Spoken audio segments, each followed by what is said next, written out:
రీసెంట్గా ఒక 50-year-old lady నా దగ్గరకు వచ్చారు. ఏంటి కంప్లైంట్స్ అంటే గుండె దడగా ఉంటుంది, మూడ్ స్వింగ్స్ ఉంటున్నాయి, చాలా టయర్డ్గా ఉంటుంది, ఒంట్లో నుంచి బాగా వేడి వస్తుంది అని చెప్పొస్తున్నారు. తను ఇంత పెద్ద ఫైల్ తీసుకొని వచ్చారు. అంటే చాలా మంది మల్టిపుల్ డాక్టర్స్ దగ్గరికి వెళ్ళి తర్వాత నా దగ్గరకు వచ్చారు. ఎందుకంటే ఇవన్నీ జనరల్ కంప్లైంట్స్ అనుకున్నారు.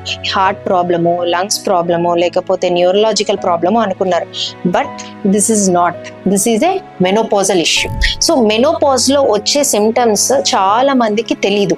అవి ఏంటంటే vaginal irritation, itching, vaginal dryness వల్ల మంటగా ఉండటం, ఇంకా గుండె దడగా ఉండటం, స్వెట్టింగ్స్ రావటం, ఎక్కువగా ఒళ్ళు వేడైనట్టు అనిపించడం. అంటే ఇందాక నేను చెప్పిన సిమ్టమ్స్ అన్ని మెనోపాజ్కి సంబంధించినవి. చాలా మంది తెలియక వీటి గురించి చాలా చోట్ల తిరిగి అవి తగ్గక బయట అందరు ఏం చెప్తారు, ఈసీజీ, ఎకో లేకపోతే వేరే స్కాన్స్ చేసి ఎవ్రీథింగ్ నార్మల్ అని చెప్తారు. But this is all due to hormonal changes during menopause. వీటికి ట్రీట్మెంట్ ఉంటుంది. ఆ ట్రీట్మెంట్ ఏంటో మనం నెక్స్ట్ వీడియోలో చూద్దాం.